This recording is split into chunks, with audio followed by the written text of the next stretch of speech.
کیا ہوا؟ موسیٰ علیہ السلام کے ذریعے اللہ نے فرعون کی حکومت کا خود ہی خاتمہ کر دیا. خاتمہ اللہ نہیں کیا کیونکہ کمزور تھے موسیٰ علیہ السلام, لڑ نہیں سکتے تھے. جب خاتمہ ہوا ہے تو پھر اب اللہ میاں نے کہا کہ کچھ کام میں نے کیے ہیں, اب کچھ کام تم کو بھی کرنے پڑے. اب تمہارے پاس ایک حکومت آ گئی ہے, اب جو تمہارا شہر ہے نا بیت المقدس, اب تم وہاں پہ اٹیک کرو, حملہ کرو, جہاد کرو. اب ایسا ہی نہیں ہوگا کہ ہر جگہ کے لیے الگ الگ موسیٰ آئیں گے. سمجھ میں آ رہی ہے بات کی نہیں آ رہی؟ فلسطین میں ایک الگ موسیٰ بھیجوں گا میں جو بیت المقدس پہ قبضہ کرے گا. بھائی یہاں تو تم غلام تھے, تمہاری طاقت نہیں تھی, اب تو تمہیں ایک پاور مل گئی ہے نا, ایک اسٹیٹ مل گئی ہے, ریاست مل گئی ہے, اب کیا کرو, چلو جی. لیکن وہ اتنا عرصہ غلامی میں رہ کے ڈھیٹ ہلے ہی نہیں, اور موسیٰ علیہ السلام سے کہنے لگے اذهب انت وربك فقاتلا انا هاهنا قاعدون. اے موسیٰ بہت طاقتور لوگ ہیں, اتنے لمبے لمبے قد ہیں, اپنی انٹیلیجنس بھیجی تھی انہوں نے, جا کے دیکھ کے آؤ, تھوڑے چھوٹے سائز کے ہوئے تو لڑ لیں گے, تھوڑا 6 فٹ سے اوپر کے ہوئے تو نہیں لڑیں گے. تو انہوں نے جا کے چٹا لے کے گئے وہ لوگ نا, بندے ناپ کے آئے. انہوں نے بولا بھائی بہت قومن جبارین, بڑے طاقتور لوگ ہیں, ہم ان سے نہیں لڑ سکتے. موسیٰ علیہ السلام کی قوم میں 2 لوگ تھے نیک لوگ. اللہ کہتے ہیں قال رجلان من الذین یخافون انعم اللہ علیہما. ہمارے حضرت اس آیت کو پڑھتے تھے اور کہتے تھے کیسے خوش قسمت لوگ تھے وہ. بنی اسرائیل میں کچھ نیک لوگوں میں 2 نے کہا جن پر اللہ کا انعام تھا. قرآن کہہ رہا ہے یخافون, اللہ سے ڈرتے تھے. انہوں نے کہا اے میری قوم, جب اللہ کہہ رہا ہے لڑو, اس کا مطلب وہ مدد کرے گا. ایک ہوتا ہے نا آپ اپنی رائے سے لڑ رہے ہو تو اس میں رائے غلط بھی ہو سکتی ہے, صحیح بھی, لیکن جب اللہ کا حکم آ گیا اب تو غلط ہونے کا امکان ہے ہی نہیں. تو انہوں نے کہا لڑو, تم دیکھنا ہمت ذرا سی کرو گے, تم اس شہر میں داخل ہو کے اللہ تمہیں فتح دے دے گا. تو اللہ نے ان کو کیا کہا, یہ وہ 2 لوگ تھے جن پر اللہ کا انعام ہوا. کتنے خوش قسمت لوگ کہ ان 2 کا تذکرہ قرآن نے الگ سے کیا ہے. لیکن وہ قوم نے کہا اے موسیٰ اذهب انت وربک, آپ جائیں اور آپ کا رب جاؤ. جس رب نے فرعون کو ہلاک کر دیا وہی رب اس قوم کو بھی ہلاک کرے گا. انا ہاہنا قاعدون, ہم یہیں بیٹھے ہوئے ہیں, ہم دیکھ رہے ہیں کہ پوزیشن کیا ہوتی ہے. اگر فتح ہو گئی تو ہم آ جائیں گے, نہیں ہوئی تو ہم یہیں ٹھیک ہے. پھر کس قدر غصہ آیا ہوگا موسیٰ علیہ السلام کو. آپ سوچو یار کہ تم نے فرعون کا غرق ہونا دیکھ لیا. تو اس سے پتہ چلتا ہے بھائی چند افراد سے قوموں کی تقدیر کے فیصلے نہیں ہوتے. چند افراد تو وہاں بھی نیک تھے, قوم کو دیکھا جائے گا تو 4 آدمیوں کے ٹھیک ہونے سے قوم ٹھیک نہیں ہوتی. تو موسیٰ علیہ السلام نے جب یہ سنا نا, موسیٰ علیہ السلام نے کہا اللہ میں تھک گیا ہوں, اب تو کیا کر, میں اپنے اور اپنے بھائی کا مالک ہوں, ان پہ میں زبردستی نہیں کر سکتا, لہذا میری اس قوم سے جان چھڑا دے. بس تو اس قوم سے کیا کر دے, جان چھڑا دے. مجھے اس کا لیڈر بننا ہی نہیں ہے, یہ غلط قوم جو ہے اس کا لیڈر مجھے بنا دیا گیا. آج یہودی اسرائیل کر رہا ہے اور کہہ رہا ہے کہ یہ ہمارا ہے. تم نے موسیٰ کو ستایا کتنا ہے. میں پہلے یہ تھوڑا مکمل کر لوں نا, پھر بتاؤں گا کہ آج یہ کیوں یہودی اتنا اچھل رہے ہیں. تو پھر کیا ہوا, 40 سال تک وہ اسی میدان میں بھٹکتے رہے ہیں. وہیں موسیٰ علیہ السلام کا انتقال ہوا, ہارون علیہ السلام کا انتقال ہوا, پھر انہی کے خادموں میں سے یا انہی کی اولادوں میں سے اللہ نے کسی کو نبوت دی. 40 سال کے بعد جا کے پھر ان پر وحی ہوئی کہ اب آپ جہاد کرو. تو پھر ان لوگوں نے جہاد کیا اور پھر اس جہاد کی برکت سے اللہ نے فتح عطا فرمائی.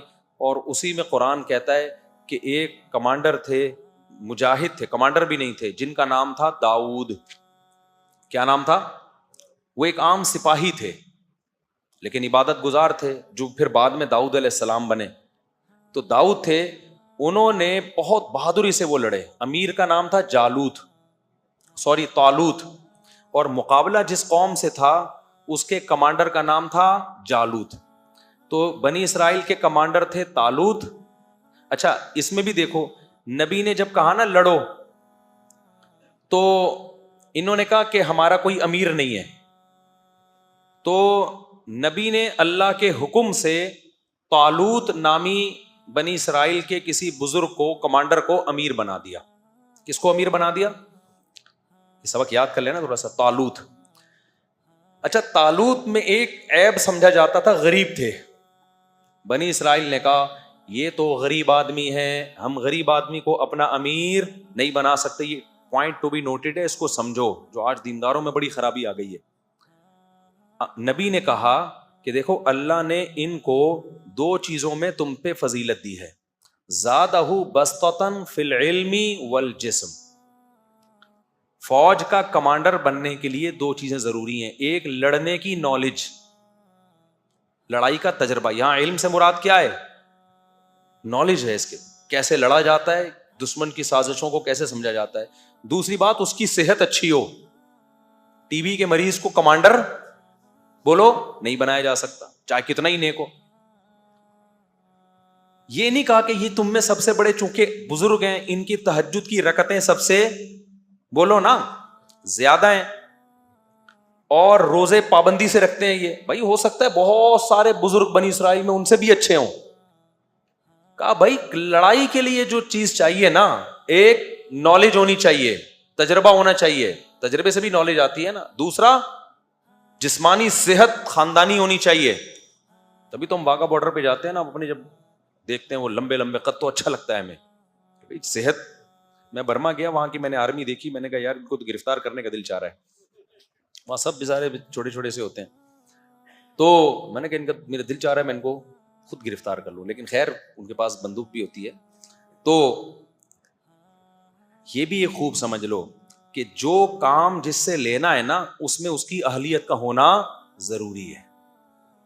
آج یہ بھی ایک بڑا مسئلہ ہے، نیک اور بزرگی کو دیکھا جاتا ہے، یہ بھی دیکھا جائے گا. دوسرے نمبر پہ فقہائے کرام نے عقیدے کی کتابوں میں یہ مسئلہ لکھا ہے کہ مسلمانوں کا کمانڈر بنانے کے لیے، بادشاہ بنانے کے لیے، خلیفہ بنانے کے لیے اگر آپ کے پاس دو بندے ہوں، ایک کے پاس تجربہ ہے اور نالج ہے، اسے ملک چلانا آتا ہے، دوسرے کے پاس تقویٰ ہے، للہیت ہے، ملک چلانے کا تجربہ نہیں ہے، تو جو تجربے کار ہے نا اس کو فوقیت دی جائے گی. دیکھو ملک چلانا گاڑی چلانے سے زیادہ مشکل ہے یا نہیں ہے؟ مجھے ایک بات بتاؤ. ابے کیا ہو گیا بھائی، ملک چلانا گاڑی چلانے سے زیادہ مشکل ہے یا نہیں؟ آپ نے کبھی ایسا ہوا کہ گاڑی چلانے کے لیے 4 مہینے لگے ہوئے بزرگ کو بٹھا دیا کہ کوئی بات نہیں چلانی نہیں آتی لیکن اتنے پہنچے ہوئے ہیں نا اللہ ان کی مدد کرے گا انشاءاللہ، کیونکہ بہت نیک ہیں لہذا اللہ ان کی مدد کرے گا. اور بھائی اللہ نے کب کہا کہ میں مدد کروں گا؟ وہ ٹھوک دے گا گاڑی کو. اس میں کوئی سٹا لگانے والا چرسی ہیروئنچی ہوگا نا لیکن چلانی آتی ہوگی، آپ بولے کہ تو بیٹھ جا بھائی، وہ بزرگ بھی بولیں گے بیٹا تو چلا لے، میں پیچھے بیٹھ کے اللہ اللہ کر رہا ہوں.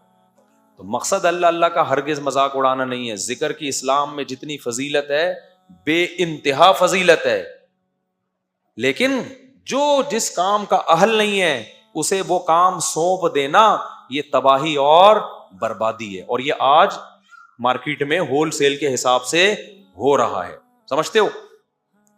تو ان کا کمانڈر بنا دیا طالوت کو بنی اسرائیل کے. یہ تاریخ کا سمجھنا ضروری ہے آپ کو. اب جب طالوت کمانڈر بنے ہیں، بنی اسرائیل نے کہا ہم نہیں مانتے، انہوں نے کہا ماننا پڑے گا بھائی، ان کے جسم بھی صحت بھی اچھی ہے اور علم بھی ان کے پاس زیادہ ہے. مجبوراً مانا انہوں نے. پھر جا کے لڑائی ہوئی ہے، لڑائی میں 1/3 تو بنی اسرائیل ہی ویسے ہی بھاگ، بلکہ 1/3 نہیں 2/3 بھاگ گئے. جنگ تھی وہ، اور اللہ کی نافرمانی بھی کی انہوں نے میدان جنگ میں، گناہ بھی کیا، گناہ سے اور حوصلہ پست ہوتا ہے.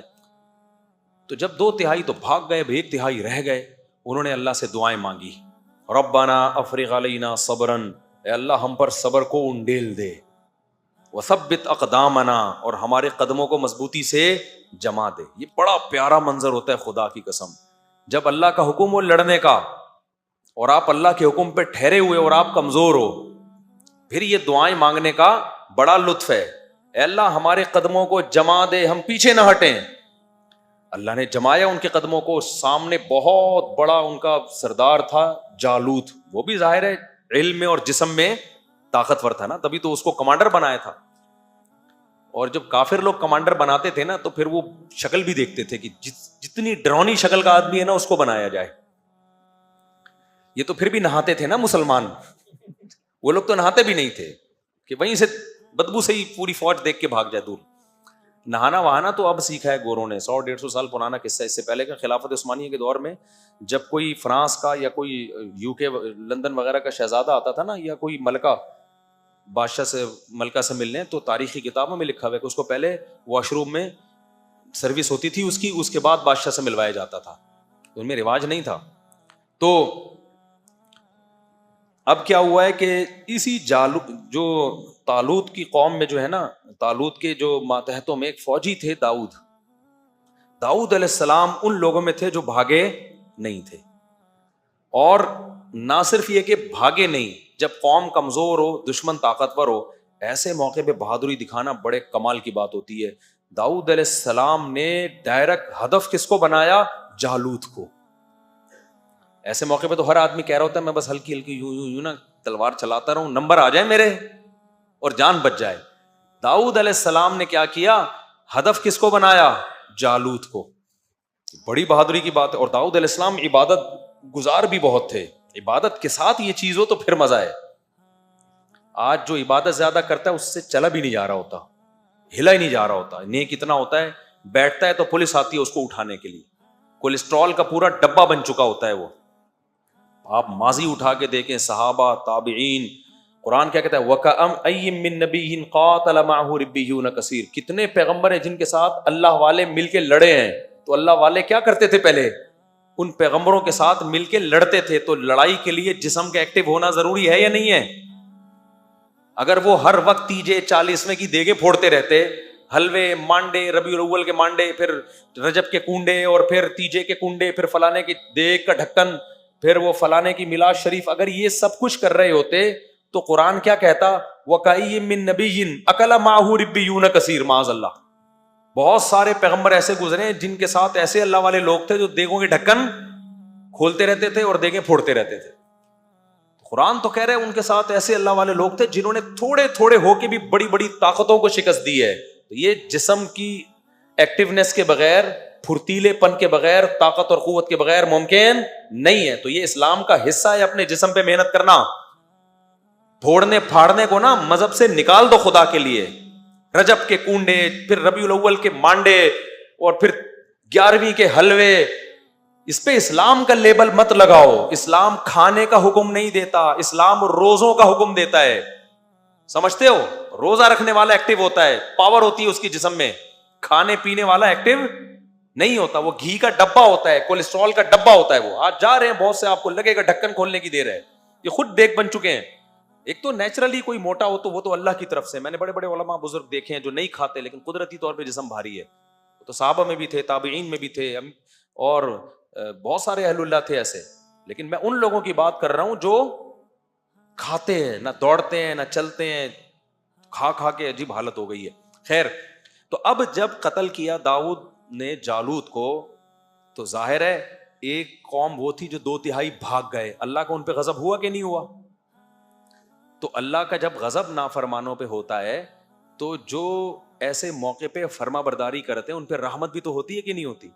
تو رحمت اللہ کی اس پوری جنگ میں سب سے زیادہ داؤد علیہ السلام پہ ہوئی. یہ اس وقت پیغمبر نہیں، نبوت نہیں ملی تھی ان کو. اللہ کہتے ہیں انہوں نے جب بہادری سے لڑے اور جالوت کو قتل کر دیا. آتاہ اللہ الحکمہ، اللہ نے آپ کو نبوت بھی عطا کر دی. اور بالآخر بنی اسرائیل کے بادشاہ بھی کون بن گئے؟ داؤد. پوری خلافت کس کے ہاتھ میں آ گئی؟ بولو، داؤد علیہ السلام. آج بھی یہودی داؤد علیہ السلام کا، تو وہ ڈیوڈ کہتے ہیں، نام ہی چینج کر دیا انہوں نے، تو بہت زبردست تذکرہ کرتے ہیں. تبھی تو وہ داؤد علیہ السلام کی یادیں کرنے کے لیے کہ ہمارا کیا ماضی تھا. پھر جب داؤد علیہ السلام کو حکومت ملی ہے تو داؤد علیہ السلام کی قیادت میں پھر جہاد شروع ہوا. داؤد علیہ السلام کے بارے میں حدیث میں بھی ہے، قرآن میں بھی ہے، بے انتہا عبادت گزار. ساری زندگی داؤد علیہ السلام نے روزہ رکھا. ایک دن روزہ، ایک دن ناغا، ایک دن روزہ، ایک دن ناغا. یہ پوری زندگی داؤد علیہ السلام کا معمول تھا. اور پوری زندگی تہجد. اور قرآن، وہ جو زبور کی تلاوت کرتے تھے، اللہ نے آپ کو آسمانی کتاب بھی نازل کی آپ کے اوپر. ایسی خوبصورت آواز داؤد علیہ السلام کو اللہ نے عطا فرمائی کہ جب آپ زبور کی تلاوت کیا کرتے تھے تو پرندے آ کے ٹھہر جایا کرتے تھے. اور آپ کو اللہ نے ایک معجزہ دیا، کیونکہ ذکر بہت کثرت سے کرتے تھے. اگر مجاہدین سے یہ ذکر کا عنصر نکل جائے نا تو طاقت اور قوت تو رہ جائے گی لیکن جذبہ ختم. اس لیے اللہ نے جو لوگ اللہ کی راہ میں لڑتے ہیں ان کو ذکر کثرت سے کرنے کا حکم دیا ہے. تو داؤد علیہ السلام جب ذکر کرتے تو قرآن کہتا ہے یا جبال اوبی معہ والطیر، اے پرندوں اور اے پہاڑوں تم بھی داؤد کے ساتھ اللہ کا ذکر کرو. تو پہاڑوں سے بھی لا الہ الا اللہ کی آوازیں آتی تھیں. تو ایسا کھلے عام معجزہ تھا داؤد علیہ السلام کا. داؤد علیہ السلام نے کیا کیا؟ دے مار 4.5 گھوڑے لے کے پوری دنیا میں دوڑائے, ملکوں کے ملک فتح کرتے چلے گئے. آج یہ یہودی کہتے ہیں نا اسلام تلوار سے پھیلا ہے. بھائی جان یہودیت بھی کس سے پھیلی ہے؟ بولو, تلوار سے ہی پھیلی ہے. داؤد علیہ السلام نے جو پوری دنیا فتح کی ہے, وہ کیا آپ کیا سمجھتے ہو کہ وہ محبت سے فتح کی ہے کہ ایکچولی ہم آپ کے کنٹری پہ آنا چاہتے ہیں اس سلسلے میں ہے بھائی؟ پھر داؤد علیہ السلام کی جب حکومت قائم ہوئی ہے, پورے دنیا میں تو نہیں ہوئی لیکن بہت سارے علاقے میں اللہ نے آپ کے ہاتھ میں لوہے کو نرم کر دیا. زریں بنایا کرتے تھے, جنگی ٹوپیاں بنایا کرتے تھے, اور جنگی لباس پوری لوہے کی زریں وہ بنایا کرتے تھے داؤد علیہ السلام اپنے ہاتھوں سے, اور پھر فوجیوں میں بانٹتے تھے. پھر وہ پہن کے لڑائیاں ہوتی تھی تاکہ اثر نہ کرے تلوار. اسباب اختیار کر رہے ہیں کہ نہیں کر رہے؟ پھر داؤد علیہ السلام نے بہت ساری, استغفر اللہ یعنی معذرت کے ساتھ, شادیاں بہت زیادہ کی ہیں. یہ تورات میں ہی لکھا ہوا ہے تو میں کیا کہہ سکتا ہوں. خواتین غصہ ہوتی ہیں کہ شادیوں کا مضمون پتہ نہیں کہاں سے لے آتے ہیں. تو اللہ نے ان کو بہت زیادہ اولاد بھی دی. انہوں نے یہ نہیں کہا کہ 2 بچے ہوں لیکن تمیز کے ہوں, جیسے میں ایک تمیز کا اور اتنا نیک پرہیزگار, تو ایکچولی میرے جب 2 ہوں گے نا تو پھر وہ بہت زبردست طریقے سے ان کو میں پالوں گا اور اپنا جانشین بناؤں گا. یہ فلسفہ فیملی پلاننگ والوں کا ہے, اور یہ فلسفہ انہوں نے یہ دیا ہے کہ یہ ایک غلط بات گڑھی ہے کہ زیادہ تمیز کے ہو نہیں سکتے. حالانکہ یہ فلسفہ کیا ہے؟ غلط ہے. بدتمیز ہونے کو 1 انڈا وہ بھی گندا نکل سکتا ہے, تمیزدار ہونے کو تو 15 بھی صحیح ہو سکتے ہیں. تو یہ فلسفہ ان لوگوں کا بنایا ہوا ہے جس کی وجہ سے بچے ہی مارکیٹ سے شارٹ ہو گئے, تمیز تو دور کی بات. یعنی اس چکر میں کہ نیک بچے پیدا ہوں, بچے ہی کیا ہو گئے؟ شارٹ ہو گئے. تو داؤد علیہ السلام کو اللہ نے بہت اولاد دی, بہت سارے. پہلے 4 سے بھی زیادہ کی اجازت تھی, تو اسلام نے پابندی لگائی ہے 4 سے زیادہ نہیں کر سکتے. تو خواتین کو اسلام کا شکریہ ادا کرنا چاہیے, ورنہ پہلے تو اجازت تھی 4 سے بھی زیادہ کی. داؤد علیہ السلام کی 700 بیویوں کا تو تذکرہ ہمیں ملتا ہے آسمانی کتابوں میں. تو آپ لوگ خدا کے لیے ایک دم نا صحتیں نہیں ہیں, آپ لوگ ایک دم جوش. میں نے بتایا نا میرا ایک شاگرد تھا, بہت باریک سا, بہت دبلا سا, اتنا دبلا تھا میں اس کو کہتا تھا جم جاؤ تھوڑا ویٹ لفٹنگ کرو, وہ کہتا تھا مجھ سے ویٹ نہیں اٹھتا. میں نے کہا تنکے کے 2 طرف بٹن لگاؤ, یوں کر کے اٹھایا کرو. تو جب بھی میں 2-3 شادیوں کی بات کرتا تھا نا, وہ ایک دم جوش میں آ جاتا تھا, ایک دم خوش. میں کہتا بھائی ذرا آرام سے. میں نے کہا یار یہ تمہارے لیے آپشن نہیں. میں نے کہا تم شادی کرو گے 4-6 گلوکوز کی بوتلیں پہلے باہر رکھنا. مذاق کرتا تھا, اپنا شاگرد تھا, وہ ہنستا تھا میرے مذاق پہ. تو اب داؤد علیہ الصلوۃ والسلام کو اللہ نے بیٹے دیے بنی اسرائیل میں, ان کا نام سلیمان. تو سلیمان علیہ السلام بھی بہت عالی شان پیغمبر, ان کو بھی کنگ سلیمان کہتے ہیں نا آج بھی گورے. ان کو ایسی بادشاہت ملی کہ ابا سے جو خلافت ملی تھی نا, تو اس کو اور انہوں نے آگے پھیلا دیا, اور اتنا جہاد ہوا ہے. تو یہودیت بھی کیسے پھیلی ہے بھائی دنیا میں؟ تلوار سے ہی پھیلی ہے. اب تعبیرات کا فرق ہوتا ہے. تلوار سے کی طاقت سے دنیا سے زنا اور برائی کا خاتمہ کیا ہے. اب آپ اس کو تعبیر کچھ بھی کر لو. تو اب کیا ہے کہ سلیمان علیہ الصلوۃ والسلام کی 100 بیویاں تھیں, صحیح بخاری میں. تو سلیمان علیہ الصلوۃ والسلام کی بھی اولاد ہوئی. تو پھر وہ جب واقعات آئیں گے سلیمان السلام کے پھر بتاؤں گا میں انشاءاللہ. ابھی تو تھوڑا سا خاکہ آپ کی نظروں میں بٹھا رہا ہوں نا انبیاء کا سلسلے کا. تو سلیمان علیہ الصلوۃ والسلام کی بہت بڑی ریاست قائم ہوئی ہے دنیا میں نا. اللہ نے آپ کے جنات بھی آپ کے تابع کر دیے. یہ حرام مصر دنیا کا عجوبہ ہے یا نہیں ہے؟ تو عین ممکن ہے یہ جنات کا تعمیر کردہ ہو. دنیا حیران ہے نا یار, یہ اتنی بڑی بڑی بے جوڑ اینٹیں جن میں جوڑ نہیں ہے, یہ کون سے کرینوں نے لا کے پہاڑوں کے اوپر رکھی ہیں؟ ہو سکتا ہے جن نے یوں کر کے اٹھا کے ایسے کر کے رکھ دی ہو. اور یہ بھی ممکن ہے کہ اس دور میں ٹیکنالوجی نے ترقی بہت زیادہ کر لی ہو, اس کا بھی پورا امکان ہے. تو یہ ضروری تو نہیں ہے نا کہ سائنسی ترقی ابھی ہوئی ہے, ہو سکتا ہے پہلے ہوئی ہو, پھر دنیا میں کوئی تباہی ہوئی اور سارا پروگرام بڑھ گیا ہو, بہت کچھ ہو سکتا ہے. تو سلیمان علیہ الصلوۃ والسلام کی قیادت میں بہت بڑے حصے پر ان کی حکومت ہوئی ہے. یہ ساری اللہ نے اولاد ابراہیم کو نوازا ہے. اب چکر کیا ہے, چونکہ ان لوگوں میں پھر برائیاں آنا شروع ہوئی یہودیوں میں, پھر سلیمان علیہ الصلوۃ والسلام کے آگے سلسلہ جو چلا ابراہیم علیہ السلام کا, انہی میں پھر حضرت زکریا علیہ السلام پیدا ہوئے, حضرت عمران پیدا ہوئے, جن کے بارے میں ہمیں نہیں پتا کہ نبی تھے یا نہیں تھے، لیکن قرآن نے ان کا تذکرہ بہت اہتمام سے کیا. ان اللہ اصطفیٰ آدم و نوحا وآل عمران علی العالمین، کہ اللہ نے آل عمران کو جہان والوں پر منتخب کیا. تو عمران جو تھے، حضرت عمران، ان کی زوجہ، انہوں نے منت مانی کہ میرے ہاں بچہ پیدا ہوگا تو میں اسے بیت المقدس کی خدمت کے لیے وقف کر دوں گی. تو بچہ کے بجائے مریم پیدا ہو گئی، حضرت مریم. اچھا، حضرت زکریا علیہ السلام بھی بے اولاد تھے، اور یہ زکریا علیہ السلام تھے حضرت مریم کے خالو. سمجھ رہے ہیں؟ حضرت مریم کے خالو، یہ بھی بنی اسرائیل کے پیغمبر ہیں اور بہت زیادہ عبادت گزار تھے یہ. تو زکریا علیہ السلام کا زمانہ نبی صلی اللہ علیہ وسلم سے تقریباً 600 سال. زکریا علیہ السلام، حضرت مریم، حضرت عمران اور حضرت عیسیٰ، یہ 4 بزرگ شخصیات ہیں جن کا قرآن میں تذکرہ ملتا ہے. اور یہ چاروں نبی صلی اللہ علیہ وسلم سے تقریباً کتنا فاصلہ ان کا؟ 600 سال کا. ان میں پہلے حضرت زکریا اور یحییٰ علیہ السلام، ان میں پہلے حضرت زکریا ہیں، ان کی زوجہ کے بھانجے ہیں، بھانجی ہیں حضرت مریم. سمجھ رہے ہیں؟ حضرت مریم تھی حضرت زکریا کی زوجہ کی بھانجی، اور حضرت مریم کے بیٹے ہیں حضرت عیسیٰ، اور حضرت زکریا کے بیٹے ہیں حضرت یحییٰ.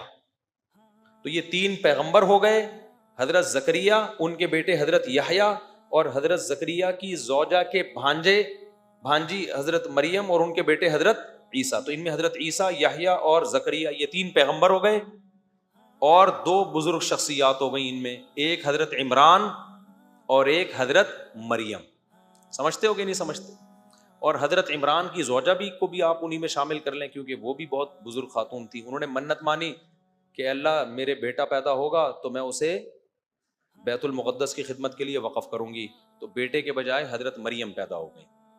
تو پھر وہ حیران ہوئی کہ لیس الذکر کالانثیٰ، ظاہر ہے جو کام بیٹے کر سکتا ہے وہ بیٹیاں نہیں کر سکتی. لیکن اللہ کے علم میں تھا کہ اللہ اس بیٹی کو ایسا نوازے گا کہ اس کا نام قیامت تک زندہ رہے. قرآن میں کسی عورت کا نام نہیں ہے سوائے مریم کے. ہر عورت کا جب اللہ تذکرہ کرتا ہے نا تو ان کے شوہر یا باپ کی طرف نسبت کر کے. حضرت آسیہ جو تھیں فرعون کی زوجہ، ان کو قرآن آسیہ نہیں کہتا، امرأۃ فرعون، فرعون کی بیوی. اس سے بھی پتہ چلتا ہے کہ عورت کی پہچان کس سے ہے؟ مرد سے ہے، یا باپ سے یا شوہر سے. نسبت اللہ اسی کی طرف کرتا ہے. اور نوح علیہ السلام کی بیوی کافرہ تھی. قرآن کیا کہہ رہا ہے؟ نام نہیں لے رہا، امرأۃ نوح، نوح کی بیوی نے کہا. لوط علیہ السلام کی بیوی کافرہ تھی، نام نہیں لیا قرآن نے، امرأۃ لوط، لوط کی بیوی کہا. آدم علیہ السلام کی زوجہ جو ہماری ماں تھیں، نام اللہ نے حوا ان کا بیان نہیں کیا، بلکہ اسکن انت و زوجک، اے آدم تو اور تیری زوجہ. تو اس لیے خواتین کو چاہیے کہ اپنے گھر کے مردوں کو تھوڑا سا پروٹوکول دے دیا کریں. لبرل بننے کی کوشش گوروں کی طرح نہ کریں. مرد کو اس سے خوشی ہوتی ہے جب عورت کہتی ہے میں فلاں کی وائف آپ سے بات کر رہی ہوں، میں فلاں کی بیٹی بنت فلاں بات کر رہی ہوں. تو آدمی کا دل تھوڑا چوڑا ہو جاتا ہے، پھر وہ عورت کو اپنا سمجھنا شروع کر دیتا ہے. اور اگر کہے کہ میں مسٹر فلانی بات کر رہی ہوں، میاں کہے گا میں کس سلسلے میں آیا ہوں پھر یہاں پہ. اور یہ گوروں نے بھی تھا، مرسز فلاں تھا، چلتا تھا نا گوروں میں، جب تک ان کا فیملی سسٹم چل رہا تھا نا، مرسز، وہ بھی نام نہیں لیتے تھے. یہ چند سال پہلے کی بات ہے. اب تو گوروں نے بھی مرسز ورسز ختم. تو صرف حضرت مریم کا نام لیا ہے قرآن نے. اس میں کیا حکمت ہے؟ کیونکہ قرآن بالکل واضح کہنا چاہتا ہے کہ عیسیٰ مریم کے بیٹے ہیں، مریم کے. وہاں اگر فلانی بنتے تو کنفیوژن پیدا ہو سکتی تھی. اس سے بھی پتہ چلتا ہے کہ جہاں کنفیوژن کا خطرہ ہو نا، پھر عورت کا نام لیا جائے گا، پھر شرم و حیا نہیں ہوگی. جیسے نکاح جب پڑھاتے ہیں تو اس میں لڑکی کا نام اناؤنس کیا جاتا ہے. اس میں یہ نہیں ہو کہ فلانے کی بیٹی اور فلانے کو پتہ نہیں کتنی بیٹی ہیں، کون سی والی کو ہو رہا ہے کون سی کا نہیں ہو رہا. جہاں ضرورت ہوگی وہاں نام اناؤنس کیا جائے گا، جہاں ضرورت نہیں ہوگی تو عورت کا نام چھپا دینا یہ بہتر ہے. اس کی نسبت کس کی طرف کر دی جائے؟ اس کے اللہ نے مردوں کو بڑی عزت دی ہے، اور اس میں عورت کا بھی فائدہ ہے. عورت اگر مردوں کو رسپیکٹ دے گی نا تو مرد کا دل کیا ہوگا بھائی؟ بڑا ہوگا، پھر اس کے لیے قربانی دے گا. اور اگر اس کی آنکھوں میں آنکھیں ڈال کے بات کرے گی تو پھر آدمی تو پاورفل ہے بھائی, وہ پھر عورت کو رسپیکٹ نہیں دے گا, وہ کہے گا جب تم ہمارے جیسی تو ہم بھی پھر ٹھیک ہے, ہم تھوڑی تمہارے لیے قربانی دیں گے. وہ تو اب کیا ہوا, جلدی سے بات کو سمیٹتا ہوں. زکریا علیہ الصلوۃ والسلام کی بھی اولاد نہیں تھی, اور حضرت تو اس خاندان میں نا اللہ نے کوئی خاص رحمتیں کی, کیونکہ بنی اسرائیل کے یہ سلیکٹڈ لوگ تھے.